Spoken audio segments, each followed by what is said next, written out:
Kaf suresi 16. Malumunuz çok kullandığımız bir ayet. Akrabu ileyhi min hablil verid, değil mi? Ne oluyor? Allah kuluna şah damarından yakın diyor. Yani bir yakınlık alameti var mı burada? Var. Me'ariç 4'te de diyor ki melekler ve ruh. Er-ruh. Er-ruh dediği kim burada? Hadi bakalım. Mealden bakalım. Cebrail'i diyor. Melekler ve ruh ona süresi 50.000 yıl olan bir günde çıkabilmektedir diyor. Şimdi bir ayette sonsuz yakınlıktan bahsetti. Doğru mu? Şah damarından yakın. Öbür ayette de sonsuz uzaklıktan bahsediyor. Bir şey yakınsa uzak değildir, uzaksa yakın değildir. Nasıl olacak bu iş? Ben bunu sordum, bir arkadaşa sordum. Yani böyle meal yeter, suyunu okumaya gerek yok manasında.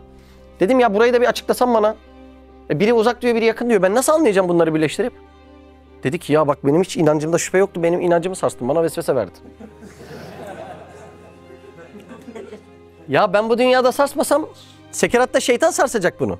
Yani bana şeytanın sekeratta çalamayacağı iman lazım. Yoksa burada birisi beni mat etse benim işime yarar. Antrenmanlı olurum sekeratta şeytana karşı. Sen ne yapacaksın şimdi? Ama bir şey deme, dur vesveseye düşerim. Ya düşeceksen şimdi düş. Orada zaten şeytan yakalayacak seni.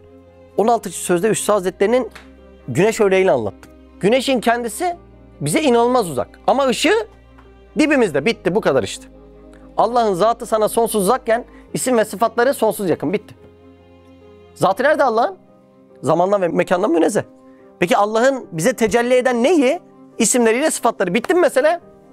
Bir ayet o noktaya dem vururken öbür ayet o noktada mana vuruyor. Hadi geldi ama bu zahirde gözüken zıtlıkları birleştir. Hadiste de en zor ilim budur, biliyor musunuz? Zahirdeki zıtlık gibi gözüken şeyleri telif etmek. Hadiste de en zor ilim budur. Hadi mealden bunları çık da işin içinden. Çıkmıyor ki adam. Ondan sonra hep kafalar karışıyor. O dizide Ramiz dayı öyle yapıyor ya. Telefonda racon kesiyor. Dayı sen benden uzaksın diyor ama adamıyla yakın. Adamıyla silah dayıyor. Öyle değil mi? İşte. Şimdi oturdu değil mi? Tabii. Ayetleri cımbızla çekip insanları vesveseye düşürüyorlar. Başka hiçbir şey değil. İnsanlar da egoist olunca buna düşüyor. Halbuki kibrini düşürür. Yani ömürleri feda edip anladıkları manayı benim kapılarında dilenci gibi onlardan beklemem lazım demesi gerekiyor belki insanın yani. Ben kimim İmam Azam'ın anladığı manayı anlayacağım.